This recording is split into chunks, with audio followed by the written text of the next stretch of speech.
بسم اللہ الرحمن الرحیم الحمد للہ رب العالمین والصلاة والسلام علی سید الرسل وخاتم الانبیاء والمرسلین وعلی آلہ واصحابہ اجمعین اما بعد۔ ادارہ تربیت المعلمین کی جانب سے آج ہماری اس نشست کا موضوع ہے استاد محترم کا تدریسی سفر۔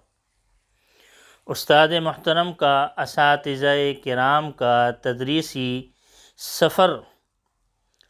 اس سے متعلق آج ہماری گفتگو رہے گی۔ دیکھیں، جب طالب علم اپنی طالب علمی کا، جسے ہم رسمی طالب علمی کہتے ہیں، ورنہ حقیقتاً تو ہر آدمی کو یہ جاننا چاہیے، یہ سمجھنا چاہیے کہ ہر ایک آدمی اپنی موت تک، آخری سانس تک وہ طالب علم ہی ہے۔ حضرت مولانا مفتی محمود الحسن گنگوہی رحمہ اللہ تعالی سے ہم نے یہ مقولہ سنا، اپنے بارے میں تواضعاً وہ یہ بات ارشاد فرما رہے تھے کہ میری زندگی کا وہ منحوس ترین دن ہوگا کہ جب کہ میں اپنے آپ کو طالب علم نہ سمجھوں۔ اصل میں طالب علم جو ہوا کرتا ہے وہ اس کی معافی ہے۔ اللہ جل شانہ کی بارگاہ عالی میں اگر کوئی شخص یہ کہہ دیتا ہے کہ یا اللہ میں تو طالب علم تھا، جو انڈر ٹریننگ ہوتا ہے، ظاہر ہے کہ وہ کسی بھی چیز کا مدعی نہیں ہوا کرتا ہے، اور وہ چونکہ ابھی طالب علم ہے، سیکھ رہا ہے، سیکھنے والے آدمی کی ہر چیز جو ہوا کرتی ہے، کوئی غلطی ہوا کرتی ہے تو وہ غلطی ناقابل معافی نہیں ہوا کرتی، یعنی ہر غلطی ناقابل معافی نہیں ہوا کرتی، اکثریت ایسا ہوا کرتا ہے کہ اس کو معاف کر دیا جاتا ہے۔ تو ہر ایک شخص، ہر ایک آدمی، ہر ایک عالم، ہر ایک طالب علم، ہر ایک پڑھنے پڑھانے سے متعلق جو بھی آدمی ہو، وہ اپنے آپ کو آخری سانس تک طالب علم محسوس کرے، اور اس کو ظاہری طور سے نہیں بلکہ جیسے میں نے عرض کیا کہ وہ اپنے آپ کو طالب علموں کے زمرے میں شمار کریں۔ سیکھنے سکھانے سے ہی ہمارا تعلق ہے، یہ نہیں کہ ہم سیکھ چکے ہیں اب ہمارا کام سکھانا ہے، یہ نہیں ذہن میں یہ نہیں ہونا چاہیے۔ تو سب سے پہلے یہ ہے کہ جو بھی آدمی، جو بھی استاد، جب وہ اپنی رسمی طالب علم سے فارغ ہو جاتا ہے، درجہ اعدادیہ سے، درجہ حفظ سے فارغ ہو جاتا ہے، اور پھر درجہ اولیٰ سے لے کر دورہ حدیث شریف تک اور دوسرے علوم و فنون، یہ تمام چیزیں جب وہ حاصل کر لیتا ہے، عام طور سے جب وہ تدریس کے منصب پر فائز ہوتا ہے، اس تدریس کی مسند پر وہ فائز ہوتا ہے، تو اس مسند تدریس پر بیٹھنے سے پہلے سب سے پہلے جو ہمارے اساتذہ کرام کو جو چاہیے، جو عمل چاہیے، جو کام کرنے کی ضرورت ہے، جس پر جو سوچنا چاہیے، وہ سب سے پہلے اس بات کو سوچ لینا چاہیے اور سمجھ لینا چاہیے کہ ہم طالب علم ہیں، اب ہماری طالب علمی کا آغاز ہو رہا ہے۔ اور یہ بات سوچنا چاہیے کہ جب ہم طالب علم ہیں تو اب ہم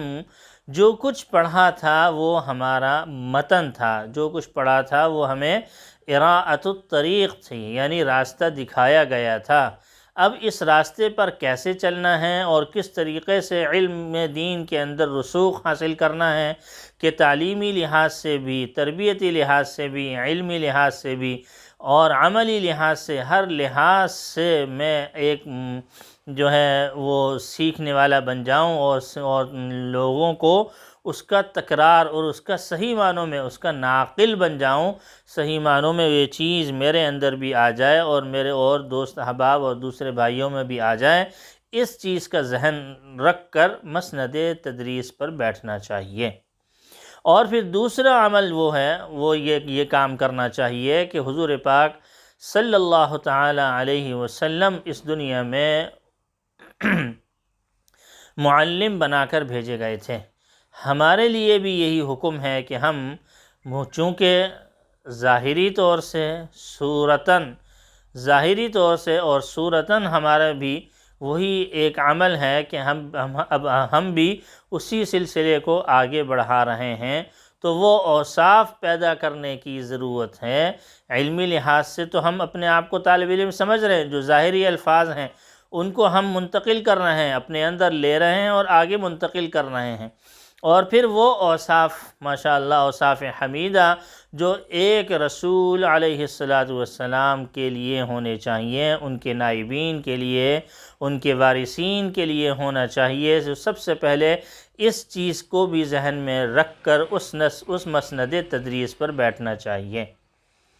اور تیسری چیز جو سب سے اہم ترین چیز ہے وہ یہ ہے کہ ہر چیز بغیر سیکھے نہیں آیا کرتی۔ اس بات کو بھی سمجھ لینا چاہیے کہ ہم جب جو چیزیں ہم یہاں پر یعنی مسند تدریس پہ بیٹھے ہیں تو ہم اس کو سیکھیں۔ اس کے بہت ہی زیادہ گہری اور عمیق ایسے اصول ہیں اور ایسے تجرباتی دنیا ہے یہ کہ اس میں آدمی جتنا بھی غرق ہو جائے اس کو مزید تجرباتی دنیا سے گزرنا پڑے گا۔ تو لہٰذا اس طریقے سے اپنی زندگی کے معاملات کو ڈھالیں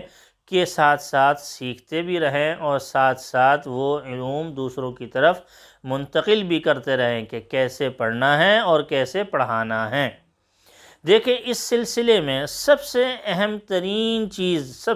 ترین اور بنیادی چیز جو جس سے ہم غافل ہیں اور خال کوئی لوگ اس کے اوپر عمل کرتے ہوں گے، وہ سب سے بہتر اور سب سے اصولی چیز وہ یہ ہے کہ اپنے آپ کو 3 بڑے ماہر اساتذہ کرام کے سپرد کر دیا جائے،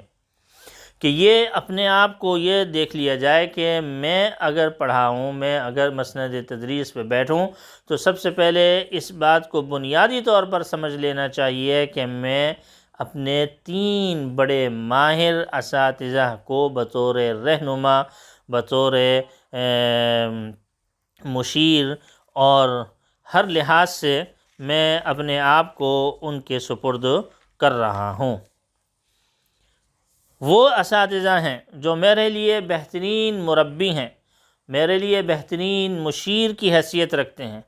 اور میرے لیے ہر اعتبار سے ہر دل عزیز ہیں اور ہر اعتبار سے میرے لیے خیر خواہ ہیں۔ ایسے ماہر اور بڑے اساتذہ کا انتخاب کرنا چاہیے جن کی تعداد کم سے کم 3 ہو، زیادہ تعداد بھی مناسب نہیں رہتی اور 3 سے کم تعداد بھی مناسب نہیں ہے۔ ایک مناسب تعداد جو ہے وہ 3 کی ہے، جو 3 بڑے اساتذہ ہوں کہ جن سے ہم کسی نہ کسی درجے میں جب کبھی چاہیں تو ہم ان سے استفادہ کر سکیں۔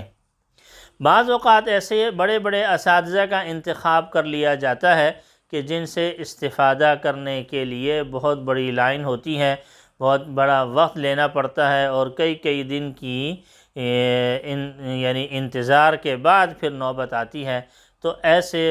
بہت مصروف ترین شخصیات کا انتخاب بھی مشکل ہو جاتا ہے۔ تو ایسے اساتذہ کرام جو کہ ماہر بھی ہوں، بطور رہنما، مشیر اور خیر خواہ، انسان ساز اور علمی اور عملی اور تربیتی لحاظ سے بھی اپنے عروج پر وہ پہنچے ہوں، ایسے اساتذہ، اور جیسے میں نے عرض کیا کہ ایسے لوگ شخصیات ہوں کہ جن سے اچھے طریقے سے ہم ان سے مستفید ہو سکیں اور جب چاہیں ہم آسانی کے ساتھ ان تک ہماری رسائی ممکن ہو سکے۔ یہ وہ بنیادی چیزیں ہیں جو تدریسی سفر کے لیے اور بنیادی چیزیں ہیں جو کہ تعلیمی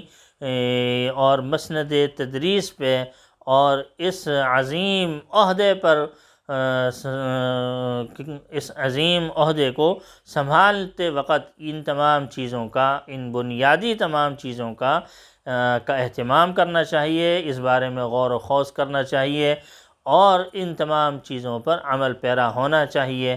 تب جا کر مسند تدریس پہ بیٹھنے کے حالات ہوں۔ اگر خدا نخواستہ ان تمام چیزوں کے حالات نہیں بنتے تو پہلے یہ تمام چیزیں اپنے اندر پیدا کریں، تمام معاملات کے لیے یہ تمام چیزیں پہلے مکمل طور سے علمی لحاظ سے بھی، عملی لحاظ سے بھی اس کی تکمیل ہو اور ہر لحاظ سے انسان اور ہر لحاظ سے یہ ہمارے استاد ہر لحاظ سے ہر طریقے سے لیس ہوں تو انشاءاللہ العزیز مسند تدریس پر بیٹھنے پر نہ اپنا نقصان ہوگا اور نہ ہی طالب علموں کا نقصان کر پائیں گے۔ اللہ جل شانہ عمل کی توفیق عطا فرمائے۔ وآخر دعوانا ان الحمد للہ رب العالمین۔